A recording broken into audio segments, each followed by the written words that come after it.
واقعہ معراج اور سفر معراج انسانی عقل کو دھنگ کرنے والا واقعہ ہے۔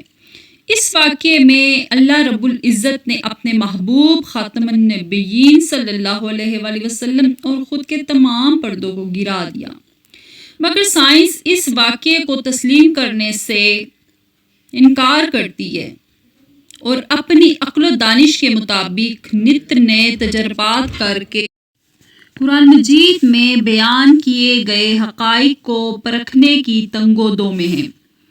وہ یہ سوال کرتی ہے کہ روشنی کی رفتار سے اگر سفر کیا جائے، یعنی بجلی کی تیزی سے کوئی بھی انسان سفر کرے، تو بھی یہ ناممکن ہے کہ ایک ہی رات میں، ایک ہی لمحے میں موجودہ وہ مسجد حرام سے مسجد اقصی اور پھر مسجد اقصی سے پہلے آسمان پر، ساتویں آسمان پر، اور اس سے آگے سدرۃ المنتہا اور سدرۃ المنتہا سے بھی آگے، یعنی اللہ کے عرش تک پہنچنا اور پھر اپنے خالق و مالک سے ملاقات کرنا اور پھر واپس آ جانا، یہ لائٹ آف سپیڈ سے بھی ناممکن ہے۔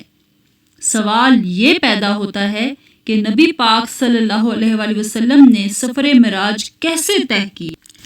ماڈرن سائنس کس طرح کے تحقیقات کر رہی ہے؟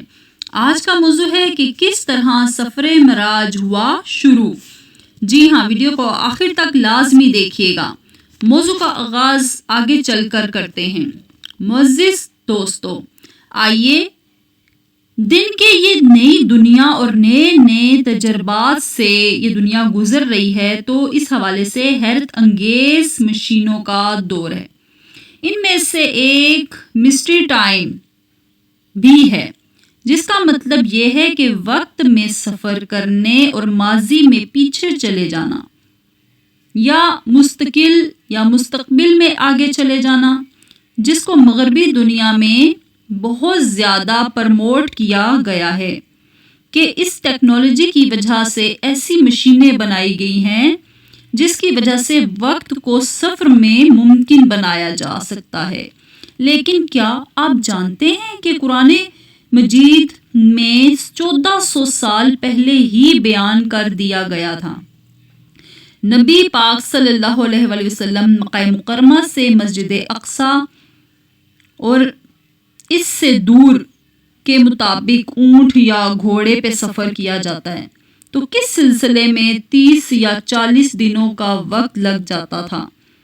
آپ صلی اللہ علیہ وسلم نے نہ صرف مسجد اقصی تک سفر کیا بلکہ 7ویں آسمان تک پہنچے۔ آپ صلی اللہ علیہ وسلم اس سے آگے سدرۃ المنتہا تک پہنچے، اس کے آخر حد تک جہاں صبر بھی نہ چل سکے۔ دوستو، سائنس کے لیے یہ سمجھنا ناممکن تھا کہ آپ صلی اللہ علیہ وسلم نے پوری کائنات کا سفر کیا اور زمین پر بہت کم عرصہ گزرا۔ سائنس کہتی ہے کہ اگر کوئی جسم روشنی کی رفتار سے سفر کرتا ہے تو وقت کا پھیلاؤ بڑھ جاتا ہے۔ رسول پاک صلی اللہ علیہ وسلم جس براق پر سوار تھے، اس کی رفتار روشنی کی رفتار سے کئی گنا زیادہ تھی۔ معراج کے دوران وقت کا پھیلاؤ بڑھنے کی بجائے کم ہو گیا، یعنی وقت تھم گیا۔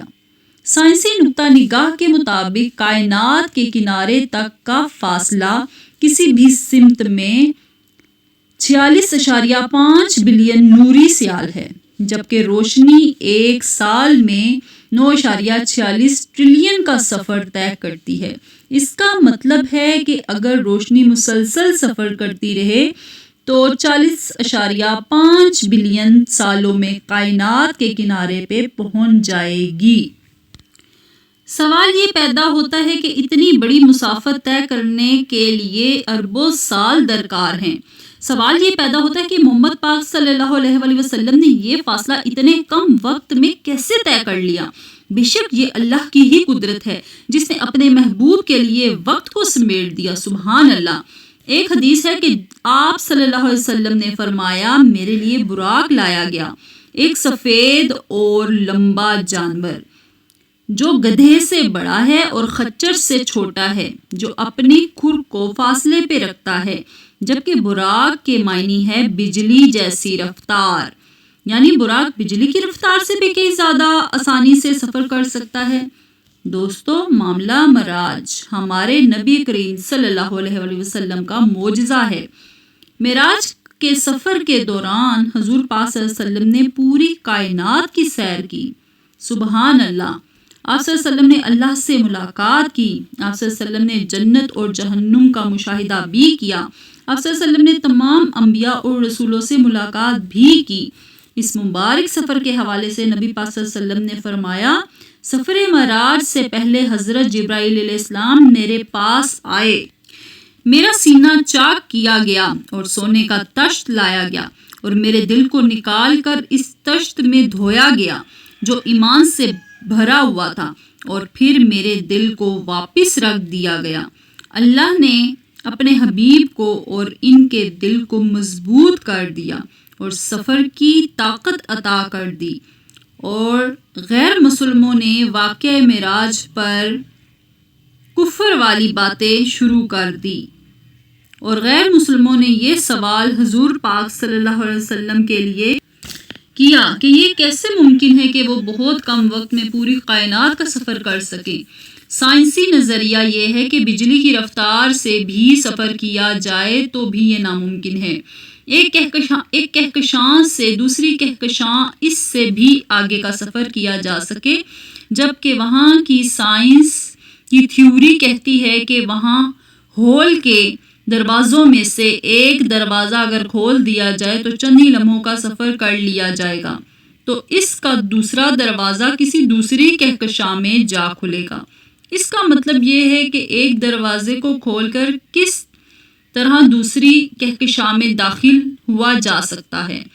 اس تھیوری جس کا سہارا لیا گیا ہے قرآن مجید میں بیان ہے، جو سورہ معراج میں ایک سوال کرنے والے نے سوال کیا جو واقعہ ہونے والا ہے کافروں کے لیے، اور اسی کا کوئی ٹالنے والا نہیں، جو اللہ کی طرف سے واقعہ ہوگا، جو آسمانوں کا مالک ہے، جیسا کہ اہل ایمان اور پاک روحیں ان پر چڑھ کر جاتی ہیں، اور وہ عذاب اس دن انہیں ہوگا جس کی مقدار 50,000 سال ہے۔ علماء انہیں مختلف تفصیل میں بیان کرتے ہیں کہ انسانی وقت میں اس کا موازنہ نہ کیا جائے تو وقت 50,000 سال بنے گا، اور یہ سفر ایک دن میں طے ہوگا جسے قیامت کے دن کا نام دیا جاتا ہے۔ اور بالکل اسی طرح سے اللہ نے وہ سیڑھیاں بنا رکھی ہیں، یعنی وہ دروازہ جو ایک آسمان سے دوسرے آسمان تک کھلتا ہے، محض ایک دروازہ ہے۔ قرآن مجید کی سورہ ہجر میں 13 اور 14 میں بیان کیا گیا ہے کہ اگر ہم ان پر آسمان کا دروازہ کھول دیں اور اس میں سے یہ چڑھ جائیں تو بھی کہیں گے کہ یہ کوئی جادو ہے، نظر بندی ہے۔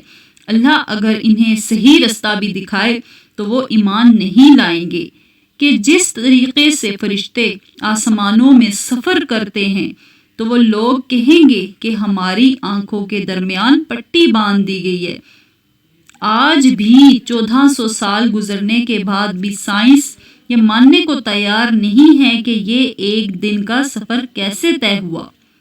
کوئی بشری جسم بجلی کی رفتار سے سفر کرے اور پھر اس سے وہ انسانی جسم کی صورت میں دوبارہ واپس آ جائے۔ سائنس کے حساب سے اگر کوئی وجود بجلی کی رفتار سے سفر کرے تو وہ اس کا جسم بدل، مگر یہ کائنات بہت وسیع ہے اور اللہ ہی بہتر جانتے ہیں اپنی کائنات کے دروازوں، رازوں، اور اپنے محبوب سے ایک رات میں کیسے ملے اور ان کے درمیان میں کیا باتیں ہوئیں، یہ سب اللہ ہی جانتے ہیں۔ یہ ویڈیو اگر اچھی لگی ہو تو please like, subscribe and share لازمی کر دیجیے گا۔ شکریہ، اللہ حافظ۔